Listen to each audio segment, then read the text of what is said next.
My name is Emily Lacaze. I'm the Executive Editor-in-Chief of Suncoast Searchlight, and I would like to welcome you to our second Community Engagement event. I know you're all here for these panelists, but before we kick off, I wanted to give you just a brief history of Suncoast Searchlight, since many people, including our panelists, at least one of them, was peppering me with questions about who we are and when we started. So I'll give you a real quick overview. So Suncoast Searchlight is a 501c3 nonprofit newsroom. We serve Sarasota, Manatee, and DeSoto counties. We do in-depth and investigative journalism. I like to say that it's the type of journalism that you traditionally find in your Sunday newspaper, but that sadly you don't see as much of these days as the news industry has shrunk quite a bit. And so we really try to serve that niche and not step on the toes of our partner media organizations in the community. They do a fantastic job of covering what is happening. We like to come in and cover why it's happening and how it's happening. We produce original journalism, so that's the stories that we produce in-house with our own resources. We do collaborative journalism, so we do a lot of partnerships with the local newsrooms. We've had a great series of stories with the Bradenton Herald, but we've also published with Florida Trident, another nonprofit newsroom, and WUSF. We do supportive journalism, so if other newsrooms have their own projects, but they might need data reporting assistance or editing assistance, we provide that to them as well. And community engagement events like this one. Our mission, in addition to producing news, is to really elevate the entire media ecosystem.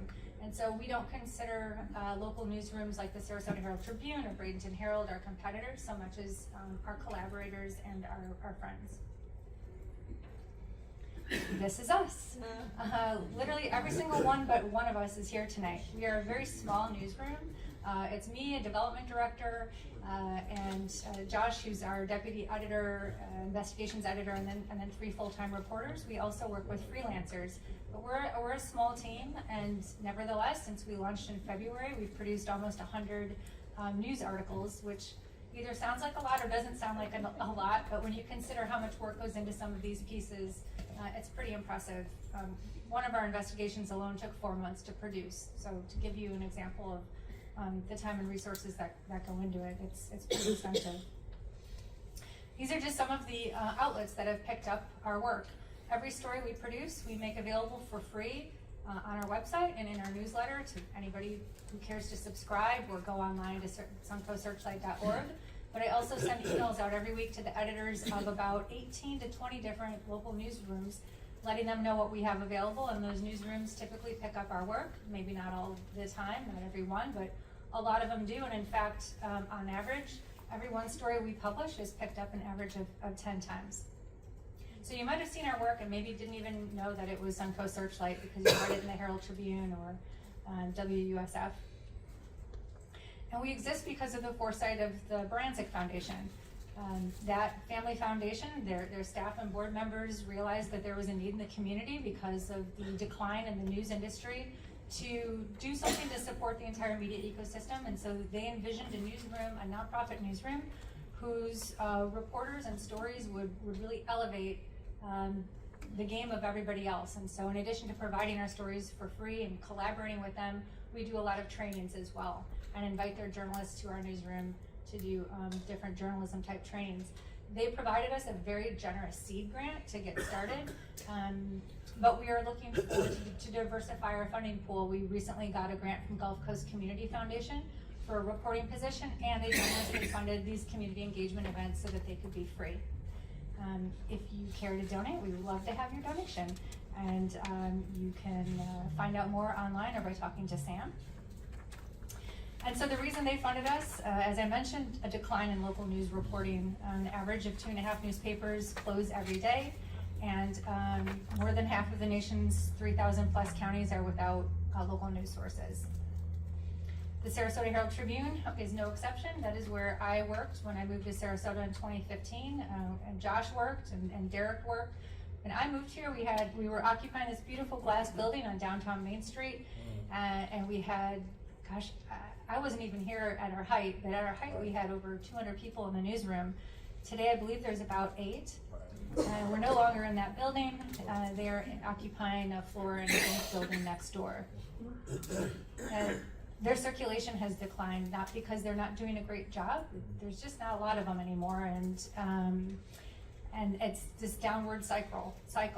You see the same thing with the Bradenton Herald, and with newspapers across the country. They're facing a deficit in readership, at least with their print circulation. Online is a little bit better, but that's not where the ad revenue is, and so it's a tough time for the news industry, again, which is why we exist. The impacts of a lack of local news sources are a flourishment of corruption, spreading of misinformation, political division, and a silencing of community voices, which is why it's so important to have these kind of community engagement events to gather us together to talk about issues that are important to you and to us, and we want to be part of the solution. And we're not alone. There is a rise of nonprofit newsrooms across the country, specifically to stop this bleeding of the news industry. These are just a very small sample of nonprofit newsrooms nationwide doing exactly what we're doing and providing their content for free as well. Some of the stories that we've produced have landed us right here at this forum. We did a series of stories earlier this year looking at the proliferation of community development districts and examining not just the ways in which developers are able to use these, I don't know how you call it, these rules that allow them to take out municipal bonds, but sometimes the unintended consequences of these municipal bonds on people who live in these districts, such as I'm assuming many of you. Tonight's moderators, Josh Salman, investigations editor, and Derek Gilliam, investigative reporter. The two of them are a fantastic team who've done much of the work that we're going to be discussing tonight. And we have our panelists. I will let them introduce themselves, but briefly, Tom Knight, Sarasota County Commissioner, John Meisel, West Village's Improvement District Board Member, Susan, how do I pronounce your name? Shetley, thank you, former Assistant Sarasota County Attorney, Nick Pachota, Mayor of Venice, and of course, John Thaxton, Director of Policy and Advocacy for the Gulf Coast Community Foundation. I'm going to leave this screen up while the panelists discuss, but again, I want to thank you all so much for coming tonight, and I hope you enjoy our presentation.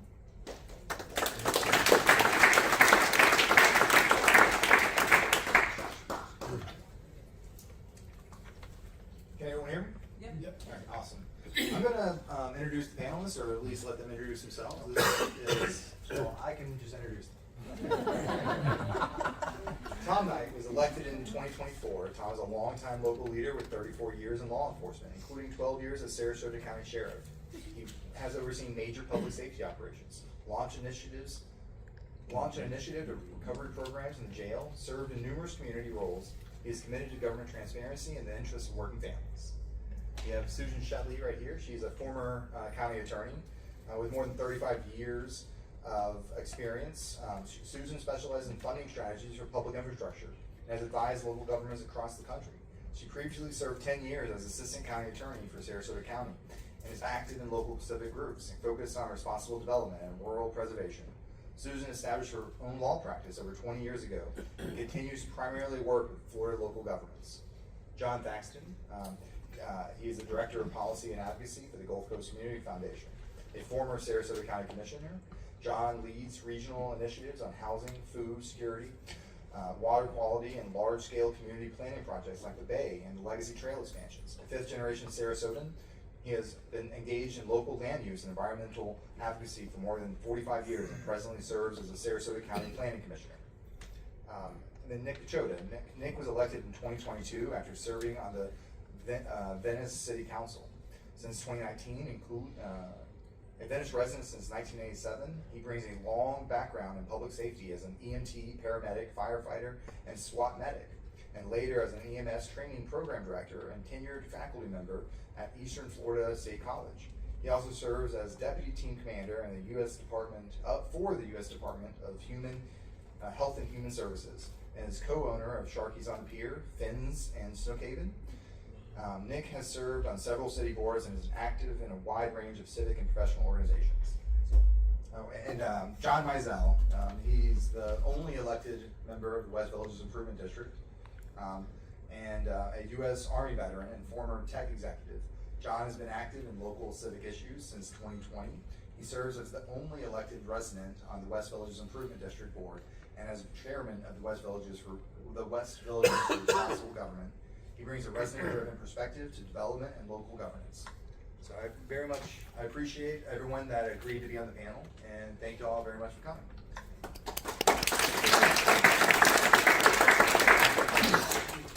We actually have a bunch of audience questions, and me and Josh started this coverage of community development districts and special purpose governments.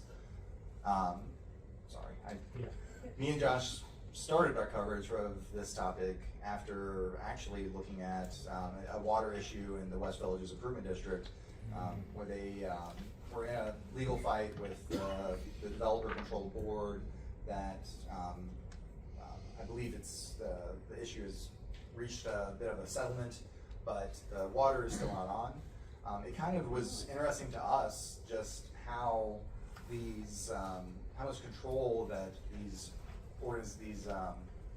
what is actually local government but not really elected, and how much power they had over the residents that lived in their districts.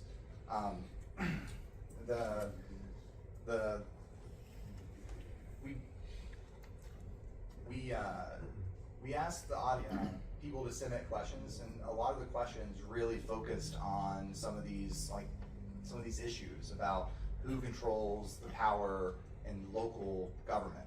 And a lot of the questions also talked about, so the first question that we have is, how do statewide policies shape or influence the way local governments manage growth, and where do you think residents' voices can still have the most impact?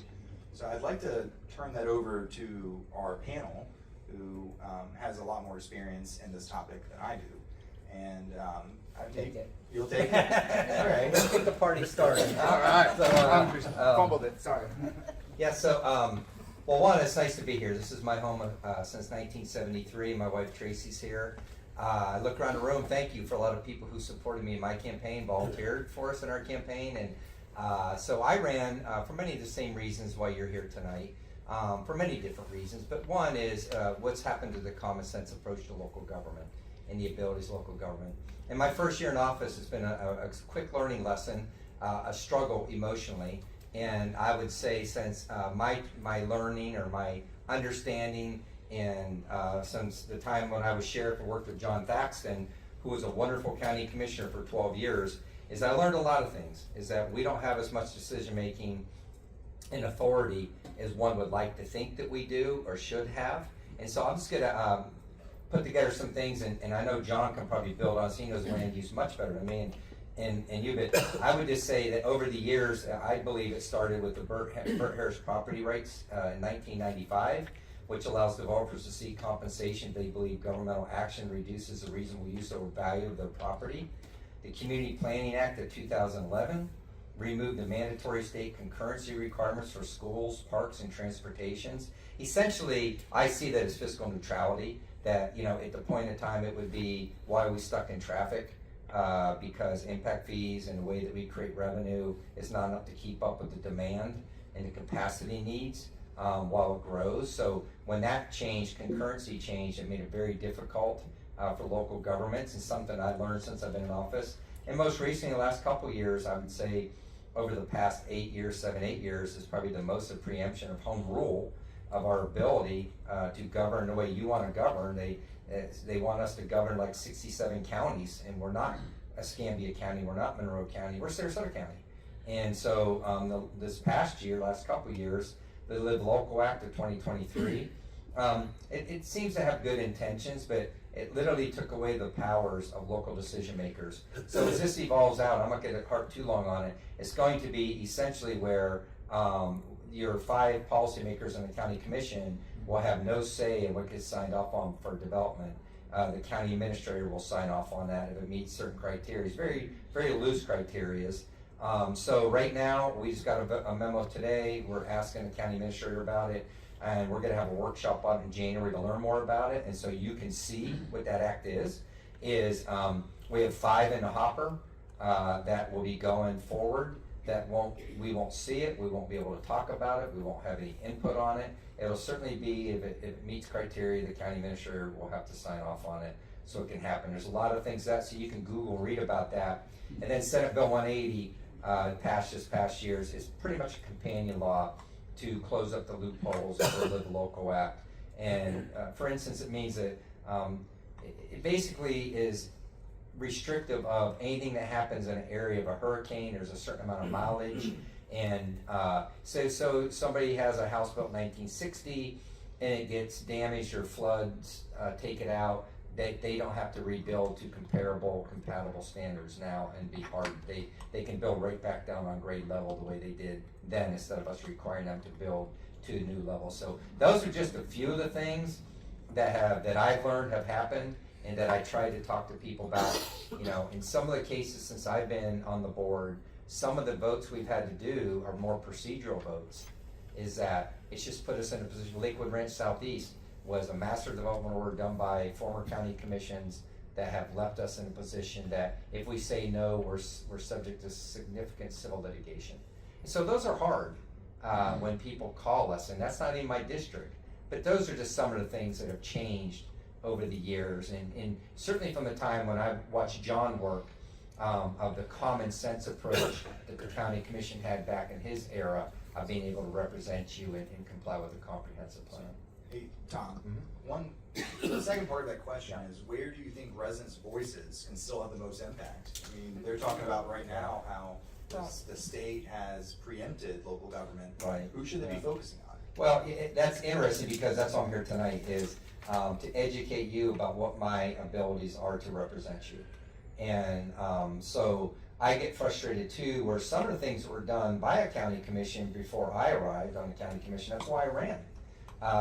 I'm probably more engaged than most of the average citizens. Most of the average citizens don't know until it's over, and then they react. And so, one, you have to stay engaged. You gotta watch. We have new journalists coming on board to educate you. A lot of that's been missing now. When I was sheriff, I was held distinctly accountable when the Herald Tribune was in its heyday. So it's nice to see Searchlight here, bringing awareness of things. You wouldn't be here tonight without them, to get educated and get some awareness. And so that's really good. You gotta really, really stay engaged. The legislative body, I've never seen it like the past 7-8 years, where the preemption of home rule has just taken the fact. So really, you can discern from that about where you need to be watching things happen. And so, you know, you need to pay attention to your local legislative body. Most of those things are done behind closed doors. We have to work in public. We have to talk to each other in public. We can't talk behind closed doors. We violate laws. They don't. So really be engaged with what you want your legislator to look like, and who he or she is being funded by. Most of the money's hidden. But you know, you need to pay attention about who the people who represent you, like you do me, hold them responsible for some things that they're preempting me from being able to represent you. And so your local legislative body is the biggest thing. Does anyone else on the panel want to address that topic? I'd just like to reiterate that your vote matters, and who you vote for is why we have what's going on in Tallahassee. I hate to say it, but it's our fault. And we've got to pay attention, we've got to support good candidates, and we've got to vote, and everybody needs to be involved. And that's at the state level now. In the past, I was mostly focused on local level, but they're taking everything, they're taking all the tools away from our local elected officials. And so there are a lot of questions that are going to arise that they literally aren't going to be able to deal with because their hands are tied. I've forgotten the first part of the question. How do statewide policies shape or influence the way local governments manage growth, and where do you think residents' voices can still have the most impact? On shaping growth, the thing that I've seen, in my opinion, having the biggest impact in recent years is the gutting of the Growth Management Act and evisceration of concurrency. Concurrency was one of the few ways local governments could control the timing and phasing of development. There's literally no way that a local government can build enough infrastructure to keep up with all the development that wants to go. So phasing and timing of that is what they've used in the past. And literally, the statutes prohibit denial of any development orders based on road congestion, deficiencies, and local governments cannot impose any phasing of development. So all of that is out of their control now. And we can only fix that by either encouraging local governments to vigorously litigate and defend their home rule authority, but also we need to elect different people for Tallahassee. So I can add to what the other two speakers said. From personal experience, I cut my teeth. Well, first off, let me talk about what Commissioner Knight said about the acceleration of the deterioration of home rule. When I took office in 2000, we said the same thing. And the people that preceded me, Commissioner Bob Anderson, he said the same thing. And so this exponential deterioration of local government's ability to govern local has been deteriorating for decades and decades and decades and generations of county commissioners. However, I would agree with Commissioner Knight, the acceleration under his watch has been astronomical. It is just truly unbelievable. I would also concur with what Susan said. I cut my teeth in land use and growth management in high school. It was 1975. I founded the Venice High School Ecology Club and became engaged in transportation and land use planning 2 years before that, writing editorials and doing what I could. And we were so proud of the Local Government Comprehensive Plan Act in 1975 and the Land and Water Protection Acts that preceded it. We were setting the standard for the United States, right here in the state of Florida. Those tools are now the most disastrous, destructive land use vehicles in our realm. They are a Trojan horse. What started out to be something that protected the environment and gave local control to local governments has been turned 180 degrees so that the state legislature, through the urging of developers, and let's not beat around this.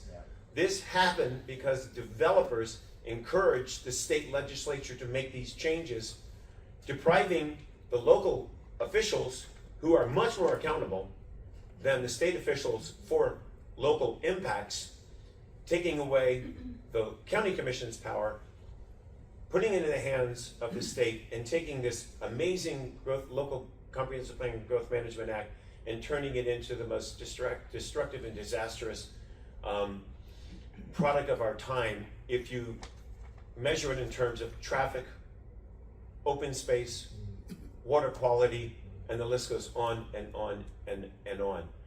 Regrettably, it's irreversible because of the property rights acts that we have now. So what you see is you have developers saying, oh, just agree to this tentatively now. And local officials saying, okay, we'll figure it out later. And then they come back and say, well, you agreed to this, so now you need to agree to this.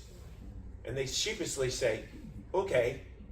And then the third time around, which I saw at the Planning Commission just 2 nights ago, where we approved another 10,000 units, where the staff said we have no money for transportation. The roads are going to fail. We're going to develop in flood zones, hurricane zones A and B. And everybody said, we have no control. And that's the reason that they said they had no control. I would describe it as a Ponzi scheme, except it's not.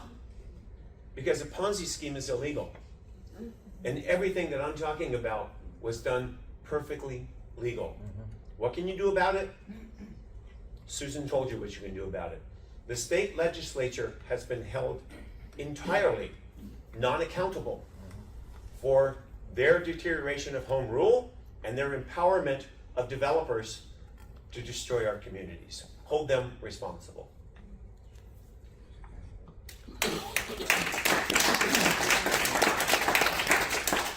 You know, and real quick, I mean, there's been a lot said. You know, Tom cited a lot of the restrictive laws that prevent us as, you know, local elected officials. But the most important thing I heard is engagement. And that's really the thing, is you wouldn't believe when you get elected to office, you think you know a lot of people, you think you met a lot of people through your campaign. Every single day, I'm still meeting people that I haven't met. And it's not hard to get a hold of us. I mean, my cell phone number is sitting right on a city website, and I want to hear from people. And I always tell people that I want to hear from you. But it's the same with state legislature. You should be emailing them. I mean, put us all in a group. It's so easy to communicate nowadays. Put us all in a group email and let them know how you feel, because like we're talking here, accountability is very, very important. Don't let them be inaccountable to you. Make sure that they are accountable to you.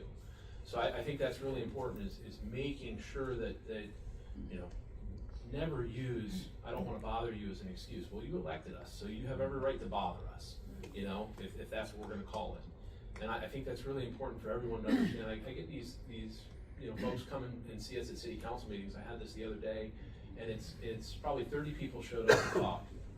You pay attention when 30 people show up to talk. And, you know, normally you're sitting in a meeting and one person comes and they have something to say. So when 30 people show up, you're listening. But it's always interesting because they come, thank you so much for giving us time to speak today. What do you mean, thank you for giving us? It's your right. You should come here anytime. I mean, you know, I joke all the time about showing up to a council meeting when I'm done and spending my 5 minutes, you know, that I have the right to. You know, and it's like, I'm gonna come and I'm gonna make sure you guys hear what I have to say. I'm not done after being elected. Now I've got the experience to come and make sure that I share that information with you guys. So I just encourage everybody. That's one of the most important things that I always try to emphasize, is education is key here. We need to all be on the same page, and we need to work together to make sure that we're solving these problems. So I offer a little bit of a different perspective, and I don't have the statewide perspective as I'm the only elected representative of West Villages Improvement District, but I can see how the state legislature is impacting each and every one of us here, especially when you live and reside in an improvement district. The power, the breadth, the reach, all comes from the almighty dollar. And all I want to reinforce is that you are responsible for electing your local representation. And if they're not representing you, the body of people, the voice of the people, then you should not vote them in next time. It's time for a change. There's names out there, and I'm not going to get into name calling here, but you know who your representatives are. Whether their father was a former state senator, or the last name has 3 letters, whoever that is,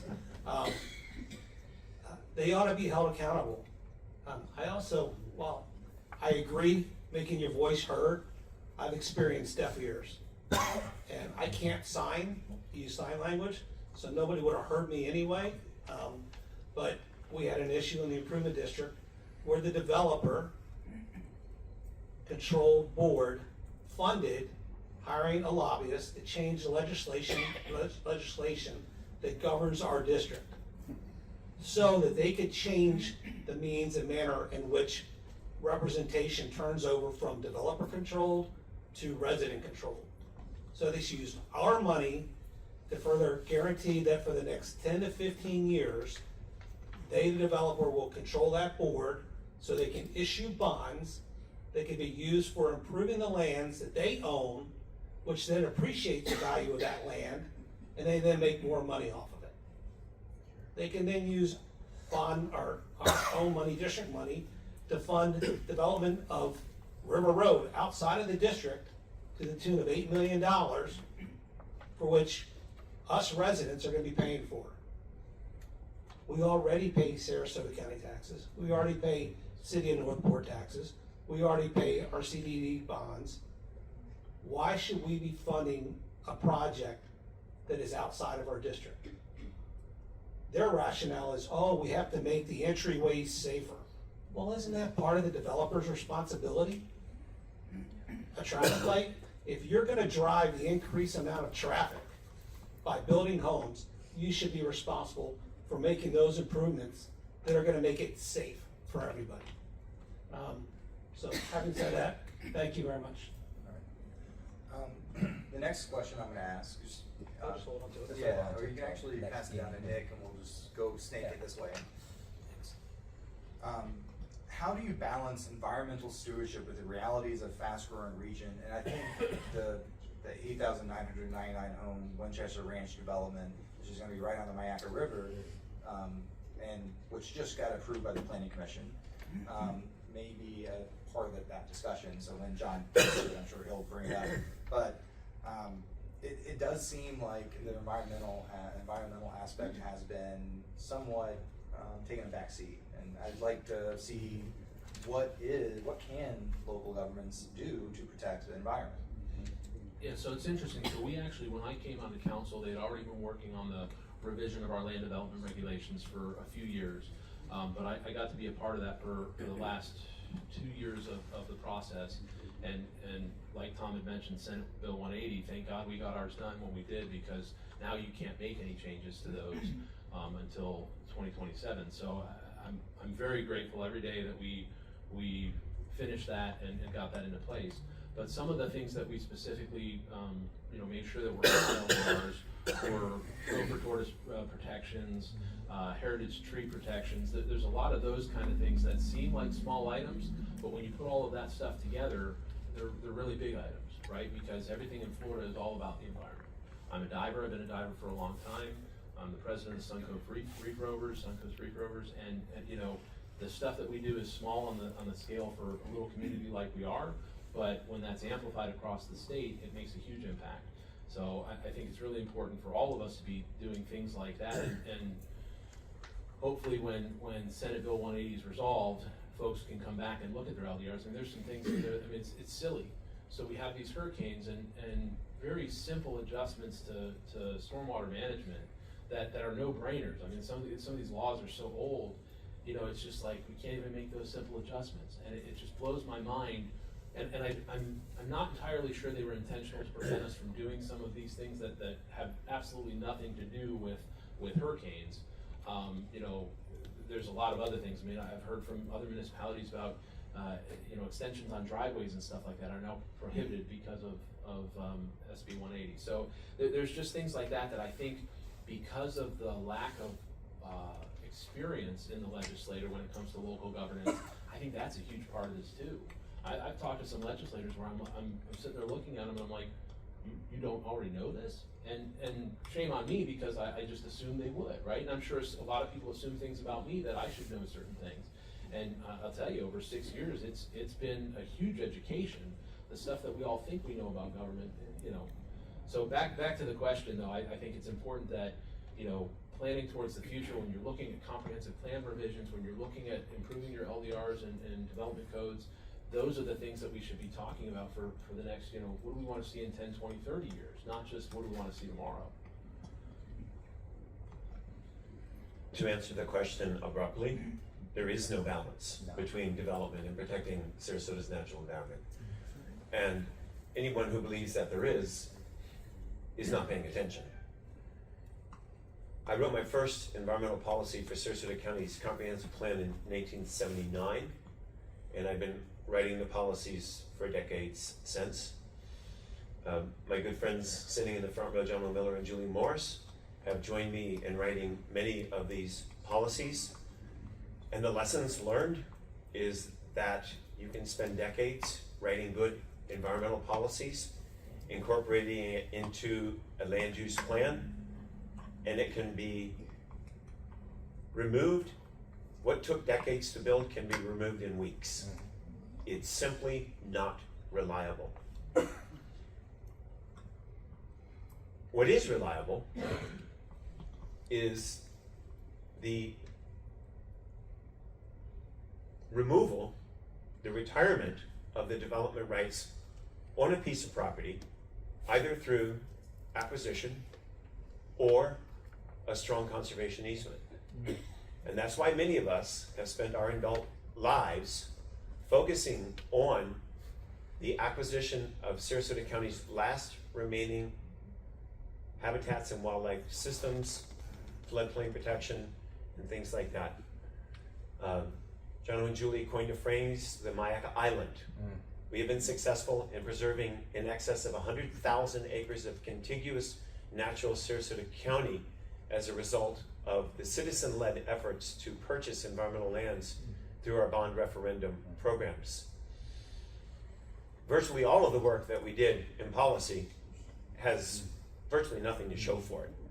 We have a great deal to show for the permanent preservation of natural areas and floodplains and open space through the removal of those development rights. We have another chance to do that. It's going to come up in November of next year. Less than 11 months from now, you're going to have an opportunity to vote as to whether or not you're going to preserve the last remaining open spaces in Sarasota County, the large open spaces. And I say the last, you know, it's kind of a joke. We made this plan called the 2050, right? 2050, hell, it's going to be done before 2030. So we have one last opportunity in Sarasota County in this referendum that's coming up in November to have the funding resources necessary to beat the development to the punch and get these properties preserved so that we can move from 30% of the county being preserved and 70% being developed to maybe 60% being preserved, or 40% being preserved and 60% being developed. I'm often asked the question, when is enough enough? Is 30% too much? Is 40% too much? Well, we're not going to be able to beat 40%. But I'd rather turn that question, when is enough development enough? Because you guys, right now, in Sarasota County's comprehensive plans, collectively, the cities and the counties combined, we have a population of Sarasota County right now of about 440,000. We have enough development already approved. If we don't approve another unit in our comp plans, we have enough approved right now to double the population to about 880,000 people. You think the impacts to the natural environment and traffic are bad now? You haven't seen anything yet. Because the more that we limit our opportunities to mitigate for development impact, the greater the development impacts are going to be to the community on many facets, including the natural environment. I'm not gonna sit here and tell you I'm an environmentalist. I'm nowhere near as knowledgeable as these individuals. But what I can tell you is what I've seen and experienced in the short 6 years that I've lived here, from the development of when there was only a Granbury Deso and an Island Walk. Those were the only two communities. And what I see from the traffic and everything else, it's time that we do everything that we can in our power to constrict and minimize the amount of development that's occurring. If we want to have any hopes or aspirations of never hitting that 880,000 residents within the county. Before talking about open space, I want to circle back to something real quickly. The Burt-Harris Act is somewhat of a Trojan horse. Local governments are so afraid of it that they overreact and they cave and they run and hide. Very few Burt-Harris Act cases actually end up winning for the developer. The standards are really quite high in terms of what's a reasonable investment-backed expectation. So whenever I hear somebody say Burt-Harris Act has hurt us, it shouldn't. But it is because the local governments are afraid, and they shouldn't be. They should fight those cases and win them. So that's my 2 cents worth on Burt-Harris. Open space. How in the heck did we end up with stormwater ponds being counted as open space in Sarasota County? That almost as bad as counting a golf course as open space. The 2050 plan, I always thought was going to be a disaster, but it's ended up being even worse than I suspected. To add to John Thaxton's comment about the already approved development, there are over 80,000 dwelling units already approved, already entitled out east in the north and south rural areas of Sarasota County. You think Fruitville Road and Bee Ridge Road and Honore and those roads are gonna be able to accommodate that? No, they're not. They're not, certainly not in my lifetime, and probably not in most of us that are in this room. So again, our elected officials are gonna be fighting basically like the little boy sticking his thumb in the dike and holes keep popping out. I don't know that there's a good answer to it. I wish we could stop the development or stop the development that's not doing us good, having good effects. On the environmental side, I strongly support the environmentally sensitive lands acquisition program. I think it's done a great job. It is actually doing some of the things that the 2050 plan was supposed to make the developers do. We were supposed to have connected greenways, wildlife corridors. Developers haven't done any of that, not a single one of them. SLAC is. It's starting to do that everywhere it can. The concern I have is I worry that the protections for that to be in perpetuity are not strong enough. We've recently become aware that there are quite a few SLAC acquisitions that have been sold, declared surplus and sold. I think that needs to be aired out, and the language that we approve at that next referendum needs to be ironclad, that these are density reductions or elimination into perpetuity, and future boards can't change that. So that's something that I'm going to be working very hard to make sure that it becomes a public issue and it's discussed and it's addressed in the language that we approve at the referendum. And just to build a little bit on referendums, y'all gotta be aware of it when it comes up, is the Environment and Sensitive Lands Program has been in place for how long, John? Back when you were commissioner, but it's coming up again for you to approve that you want us to continue to use money to purchase properties for preservation. And so you heard the evolution of that, where developers are supposed to do it. But that'll be coming up on your vote in 2026. So I can only encourage you to stay engaged and be an advocate for that, because that gives us the ability to continue to purchase properties. We purchase a lot of properties out by Snookhaven and things like that, places that are pristine. So we're working on that to try to preserve as much as we can as a board with that. The environmental things, John hit on it. One thing I will say is there are good developments out there. Is that my family came here in 1973, and I joke around with people, orange groves, rebel flags, and alligators, and so it's evolved. But John's been around longer. I mean, he could probably talk to you about good developments that went on back in his time, and even before his time that he was involved in the design of them. But that again was a point of time when people had more voice and county commissions had more authority, and to make sure they came out. But there are, I don't want to get caught up with bashing developers. We're allowing them to do it. Your elected officials on do it, but that's when you're here tonight looking at developers gain governmental status and the community development district. So when you're driving up on 681 now, you see signs up at certain developments say no CDDs. Most people don't even know what they are. And you find out when you get in there and you find out that you're paying for the infrastructure, and so it's its own governmental body. Remember, when we hit a recession and they go bankrupt, you're on the hook for them, not the developer. So, community development districts are designed for a purpose. In the 80s, I believe it was, you even had in your article, and for a good reason. And then coming out of the recession, everybody wanted to build again, get growing, bring money into Florida. But it really boils down to, at the end of the day, is who are you putting in office? And that's not an easy task anymore, because most of the campaigns are run with a marketing image, not really what the person's going to represent. They just got to get there, then you forget about them. And so I can't tell you how important it is to watch what's going on. We were fortunate, there's volunteers here who helped us, that we worked really hard, is that we were able to get our message out and expose the person who the governor appointed. So, we were able to beat that person. So, environmentally, I think it's shock and awe when people drive and see everything just cleared off. That wasn't what I believe was a design as this county was moving forward in the 70s and 80s. Yeah.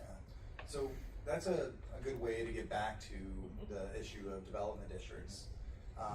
And I would, some of the biggest ones obviously is Well and Park, you have Lakewood Ranch, but you also have smaller ones. And they do serve a purpose to allow for infrastructure to be built that the county doesn't want to pay for. I mean, that's really what happens in that situation. And instead, the residents, first the developer takes out bonds, they pay for it, and then the residents that move in then pay off the bonds. I was wondering, it does seem like in recent years, we had a boom in the early 2000s, and then the recession happened, and some of those went under. And now we've had another boom. We've had a lot of development districts pop up since 2020. I was wondering if you would talk about why do you think that's happening? Common sense to me is sitting there is, one, I hope you're taking notes tonight, because y'all need to go home and Google some of this stuff, right? And get yourself educated, get up to snuff of what's going on around you. Two, the community development districts is something, it's a personal choice, if it fits your need. They're beautiful. These developments are beautiful, they're going in. The developers want to get the roads in, they want to be able, like John said, they want to be able to get their houses up, get them marketed, get them sold. But the citizens, so it's its own governing body. So they are actually using their tax base for concurrency inside their gates, but we can't use it outside the gates. So when these places go up and we don't have concurrency anymore, when they leave the gates, they're on county roads. And we can't keep up with the growth, and then you see the traffic. And so I had one developer say, you guys ought to create a surtax or a special taxing district for roadways. I said, let me tell you something, you might get 4 votes, you ain't getting 5 on that one. I didn't create this problem, is that the citizens gotta feel the pain so they start reacting to who they put into office.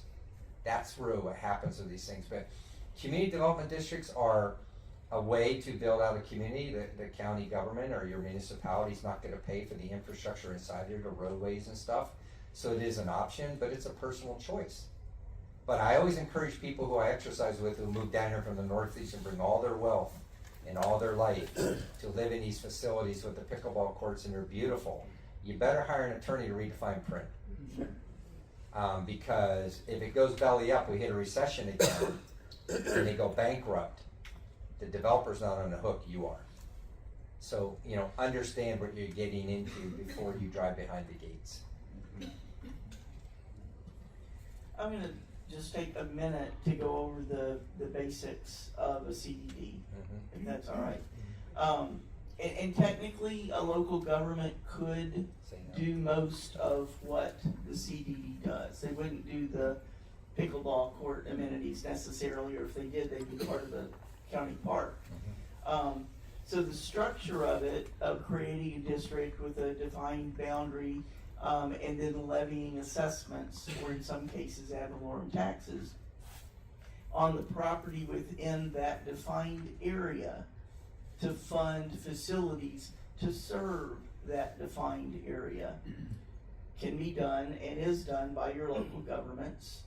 In fact, we did several at Bob Anderson's pushing. We did a Curry Creek wastewater improvement district that could have been done as a CDD, but we did it, the county elected to do it.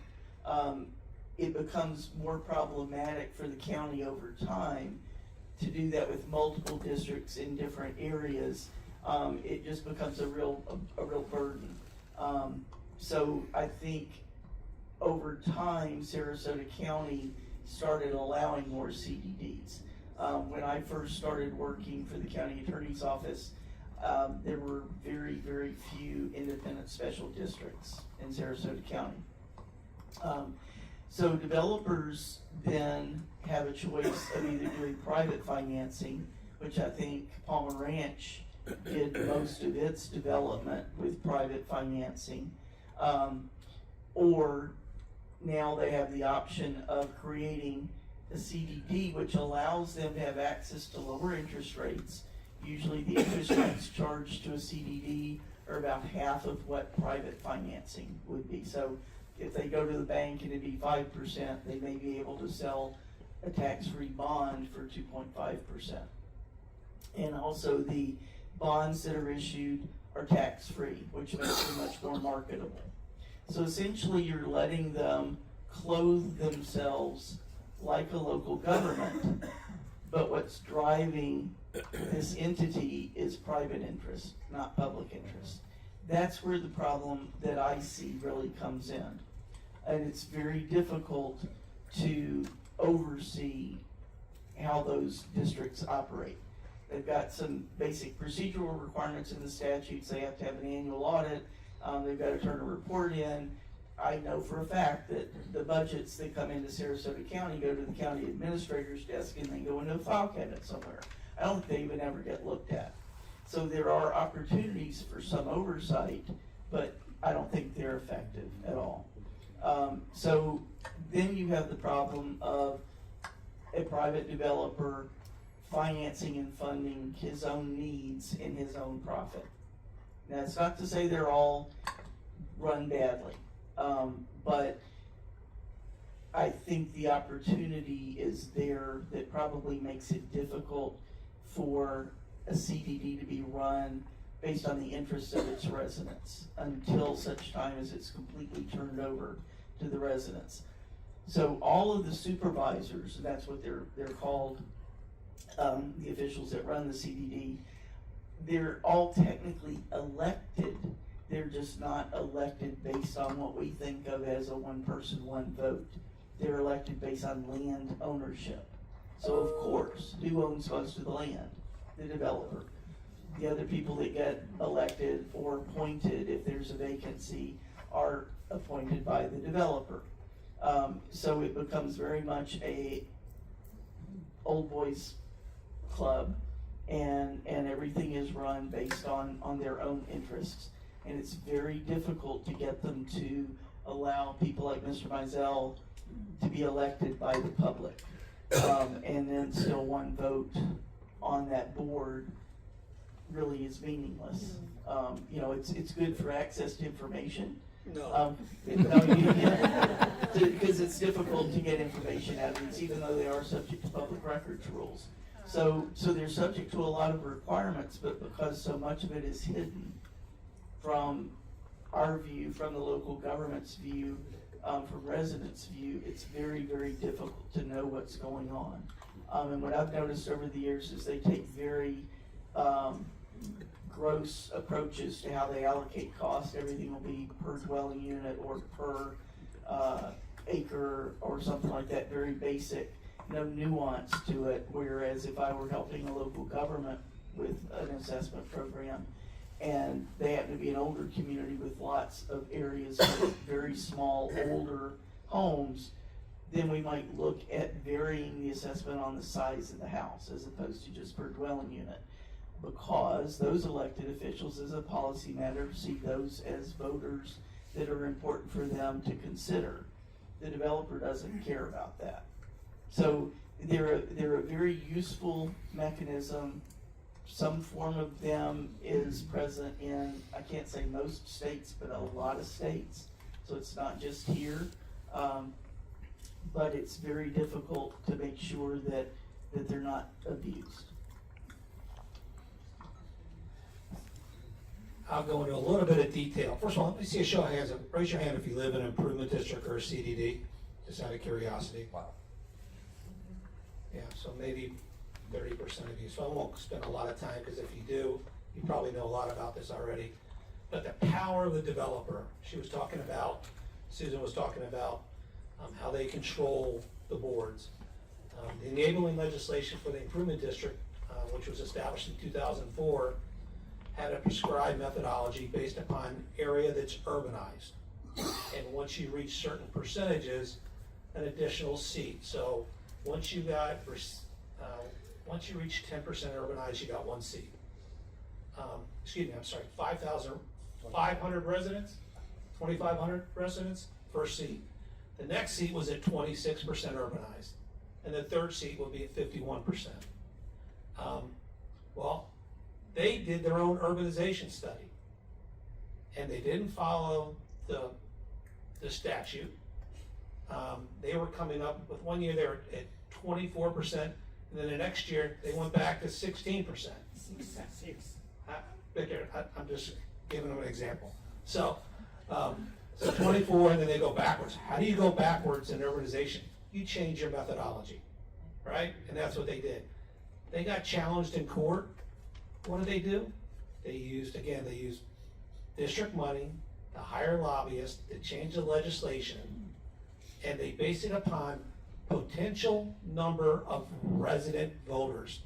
So they took the total number of homes that would potentially be built, multiplied it by 2.5, and then divided by 5 fifths, and they came up with a number that now, instead of what would have been equivalent of what was before, we would have our second seat, but we also have our third seat. We're gonna have to wait another 15 years before we get majority control of the district. Again, it was legislation that was sponsored by representatives that represent us, because they thought they were doing the right thing for everybody. But when you look at their campaign contributions, yeah, allegedly, right? So, anyway, that's enough on that. Go ahead, John. I'm gonna take a little different take, because only a few of you are in CDDs, but how many of you pay local taxes? That's what I thought. How many of you ever heard the statement that growth pays its own way? What a fairy tale. What a demonstrable fairy tale. It's an untruth. The concept that CDD payments and impact fees pay for the cost of growth is demonstrably, mathematically proven to be untrue. My family came to Sarasota in 1887. If growth paid its own way, you guys would be paying me to live here right now. The reality is, even with this contribution to River Road from the CDD, and even with impact fees to River Road, you guys are still paying for River Road to provide capacity for Welland Park and all these other developers to allow them to build their homes, and it's coming out of your pocket. And that's just the tip of the iceberg. I heard recently, under oath, somebody tell me that we're also using CDBGDR monies, which is Community Development Block Grants Disaster Recovery money, to build these roads that are going to accommodate new growth. If you look at Sarasota County's infrastructure surtax schedule, that's the tax that you approved for yourself to build more pickleball courts in your neighborhoods, to improve your roads. There's over $120 million, the largest single contribution from infrastructure surtax. Your money is going to pay for fire stations and roads to turn cow pastures and environmental lands into gated subdivisions. That's just a fact. That's just a fact. So this whole conversation needs to be at a different level. We have charter provisions, which is our local constitution, that says that these developments are to be fiscally neutral. Fiscally neutral is an absolute term that defines that the new growth is going to pay for 100% of the cost for the infrastructure for that new growth to do. But I just gave you 3 examples accounting for hundreds of millions of dollars, and God, I hope we get to affordable housing, because I've got one factor I want to share with this group that just should blow you away. But the reality is, it's not paying for itself. You're paying for it, and it is just a way to take money from our pockets, increase the profitability for developers, and allow elected officials to get reelected for doing so. You know, everybody's said some really good points, and you know, I remember when I was buying my first home, you know, and that's the things that I looked at was, why would I want to pay this fee, this fee, this fee, oh, and then this on top of it? You know, so it doesn't make as much sense to me, you know, but not a developer, so. Give me one more on that one. Yeah. Kind of build on what John said real quick. Give me an example. So when I first got in office, like John was saying about the money's created for roads and how that money's spent, where it's at, and that it was kind of fun. One of my first big things that came up was a huge development east of the interstate north of here, where I took a pretty strong stance on not splitting the cost of widening Bee Ridge Road and moving that money that was supposed to go to different capital improvement programs for different roadway infrastructure needs or capacity needs, whatever you want to call it. And my whole assertion was that we have established roads and neighborhoods that need increased capacity or improvements, and that the rationale was that the $14 million that we were going to share with the developer for the $28 million improvement east of the interstate was a good deal because they were going to help us increase the capacity of the road that was going to happen. So they're going to split it with us, give us 50% of their money. If they weren't building their development, we wouldn't need the roads. And that's fine, we're gonna build, right? You're talking about fishing, it's what John said. And so, it was kind of my first taste of losing a vote. And I lost heavily, 1-4. But the cool part is, I am not anti-development. I am into pure fairness. And that $14 million was already slated for capital improvement programs somewhere else that we need to shift because they need to get that road widened purely for a driveway to their development. And that was a real awakening for me. It was fun for me because the people I know them, I was friends with them. If you say no, they're not your friends anymore. But they weren't your friends in the first place. Right. And so when you're elected, you have to deal with those things. Do you have it in you to say, well, you're not my friend anyhow. And you didn't put money in my campaign to buy my vote. And that's really what we deal with. And so, you know, there's a lot of money floating around out there. In our campaign, I think people were surprised that they spent nearly $1 million against us in our campaign. So it's not easy. But you know, money's power. You see it on the screen. Money is power. And you better find people who have money that don't want that power, that they want good governance. And that's where we're at. It's a very simple concept. Do I see it changing? I think there's a little bit of a flex right now. I think when, for the last 5 years, our citizen survey says 25%, 24.8% of our community is concerned about growth and infrastructure. I think people are becoming more aware. That's why you're here tonight. And again, I'm not bashing on developers, but they're not going to buy my vote. And so, you know, I vote on things how I vote on things. If I don't get their support the next time, then I need to go out and just keep working and come and see people like you. And so that's not easy. But that's what John was talking about is exactly right. And I learn all the time. I'm a cop.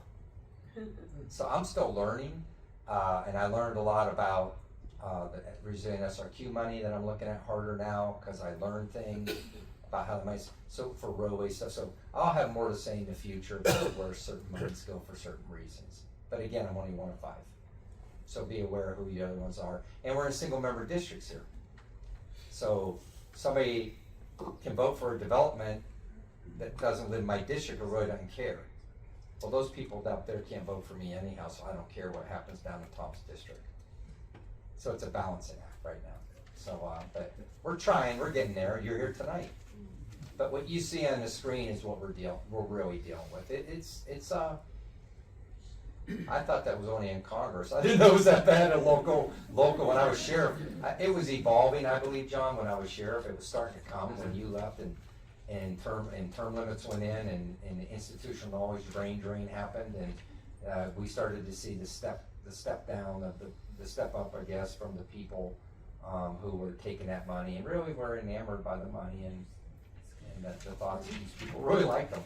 So that's where we're at with it right now in this. Can I just add one real quick thing to that? Yeah. Could I? Yep, before sure, you- Susan. So what Mr. Knight raised there about the sharing of the money, most of the time when the developers come in and offer money, can you believe it? It's really not free money. So a developer comes along and says, I'll prepay $5 million of my impact fees. That's not extra money.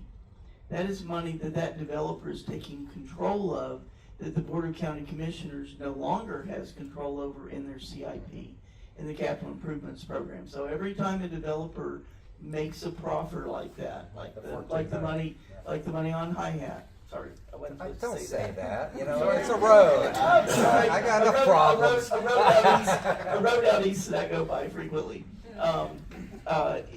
What it is they are subtly, or to my eyes, not subtly at all, taking control of the CIP. Right. Which means that in a future year, there's something we need that isn't related to development. There's just more of us here, and we need more capacity on a road, and they're not gonna have the money because it's already tied up by a developer.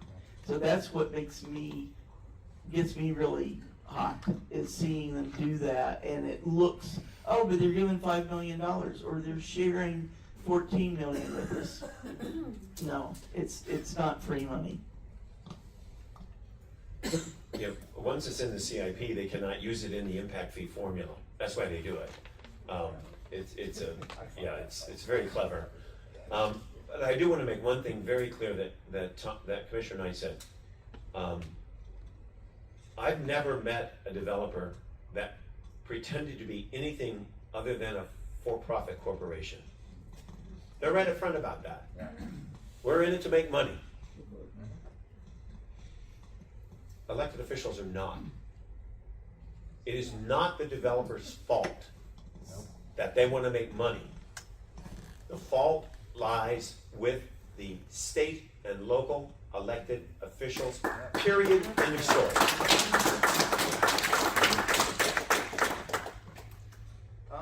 We only have about 10 minutes left, so.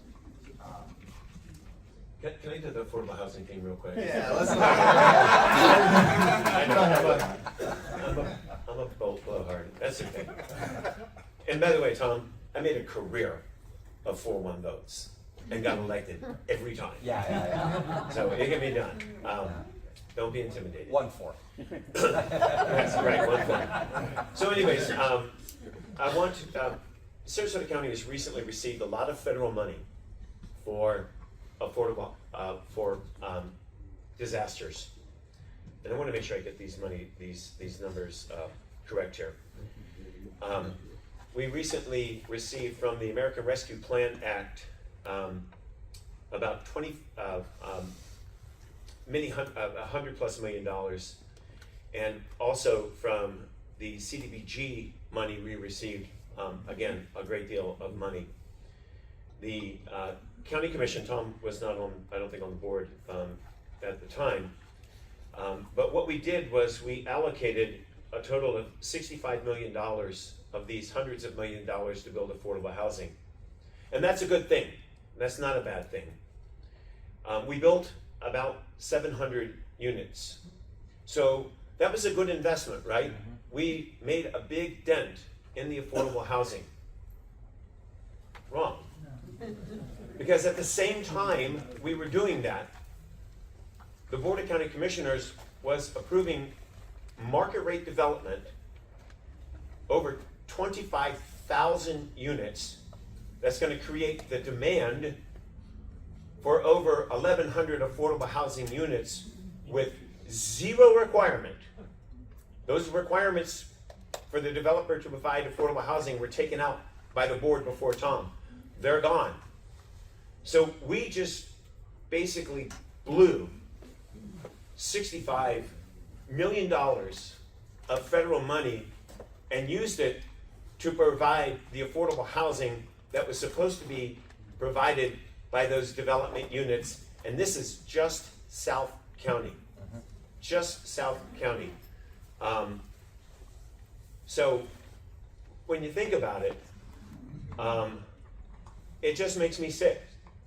It just makes me sick that we took all of that federal money and by approving the growth that increased the demand for affordable housing, we lost it all. We lost it all. John, I would just ask you just to kind of help explain why that growth helps create that demand, if you could. Sure. If you read the ads to Welland Park, Lakewood Ranch, here's how they read. Real quick, Real quick. move to Venice. Or any subdivision, it doesn't matter. Concierge lifestyle, carefree living, fancy restaurants, lawn care included. Where do you think that quality of life comes from? That quality of life comes from a workforce that makes less than 80% of our local AMI. And of those, Tell them what AMI Tell me what AMI is. area median income. These are our service workforce people doing landscaping and pool work and working in the medical field and all these other things. They're the ones that are providing these concierge services and these maintenance-free lifestyles. And these new developments are demanding more and more and more and more and more per capita of this workforce and providing absolutely no housing to accommodate them. All of that onus is now falling on taxpayers and government to make up the difference because we're not requiring it of local of the developers to build when they're building the housing. So they drive further and further and further because they're coming from greater and greater distances, making more and more traffic, spending more and more time on the road and less time with their children, which is what they really should be spending their time doing, not driving 65 miles because they cannot afford to live within 65 miles of where they're working. One of the major driving forces, and the only driving force that is creating this affordable housing crisis, is the creation of new market rate units, increasing the demand for a service workforce without accommodating the supply for that workforce to live. Big problem.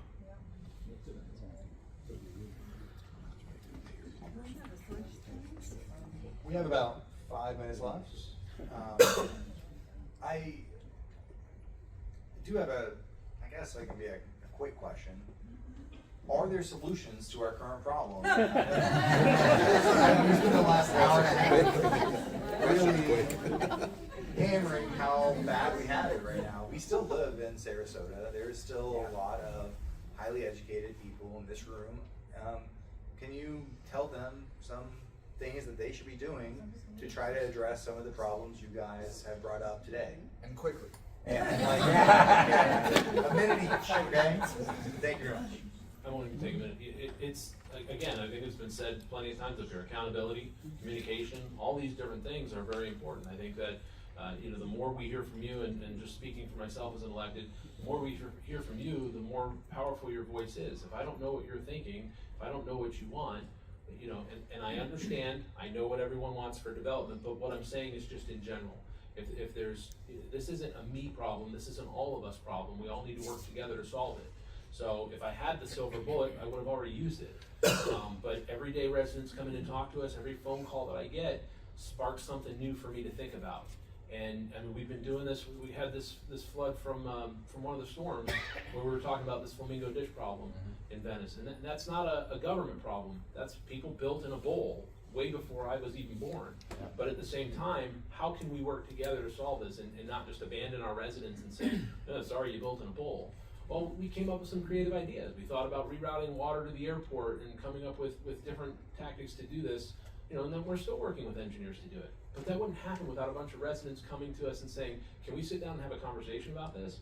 And somebody said something, and next thing you know, it turns into an idea and we start moving forward with it. So again, accountability, collaboration, I think those are the two key takeaways for me.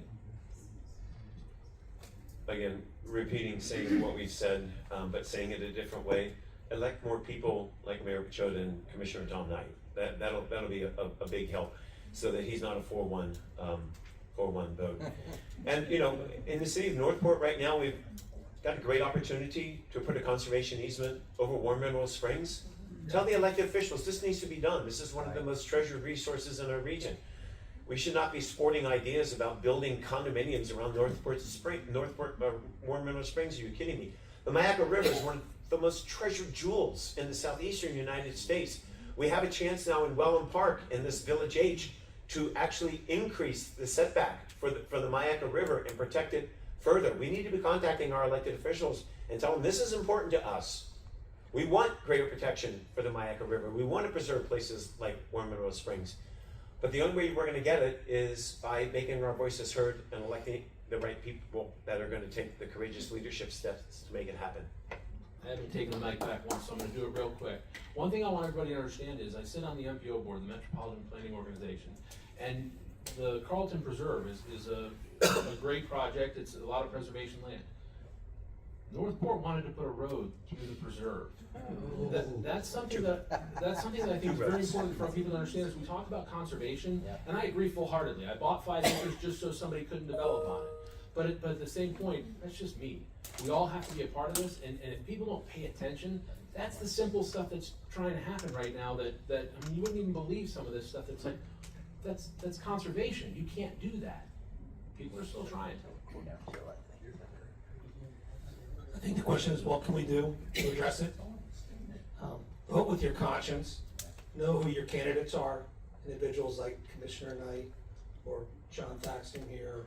I'm not running. Yeah. I tried to talk him out of it. Anyway, it really is going to come down to you as a voter, letting them know how you feel. There are many opportunities that you can impact change by getting out there, knowing who you're voting for, making sure it's the right individual. We at a local level, well, I don't know much about the home rule changes that are going on. You can make it painful for a developer to develop. You don't have to give away the farm. There's things called impact fees that you don't have to negotiate. I look at what the developer has done with the city of Northport, and literally it was extortion. Why? Wellham Park comprises about 8% of the total population of the city of Northport. Those residents pay over 30% of the property income revenue that they receive. For now. Yeah. Oh, it's gonna grow, right? Wait until the city of Northport tries to annex Winchester Ranch into the city of Northport, right? That's gonna happen. You know who's gonna be challenging that? Me. I'm sorry? We're Okay. over already. All right, sorry. I see my 3 minutes. Yeah, I'll be quick. I'm gonna be quick and have a little fun. What type of politicians are there out there? So this is my 4th term in office, new, it's fun to learn. But I always said when I was elected as sheriff, there's 2 types of sheriffs. One that want to be somebody, one that wants to do something. Yeah. In elected positions, I sit there, I get to chuckling. It's the biggest thing they've ever had in their life. So know the background of the person you're voting for. Know what they're there for. Because they get mesmerized when people come to them, they have big names and big money, and make them feel good about themselves. And they say, you know, they sell them something, it brings them relevancy. And so know if you're voting for somebody who is really trying to do something, or know if you're voting for somebody who wants to be somebody and want to hang out with that pack. So it's a very simple thing, but thank you for having me tonight. Thanks Josh and Derek and Emily and everybody. I'll let you have it back.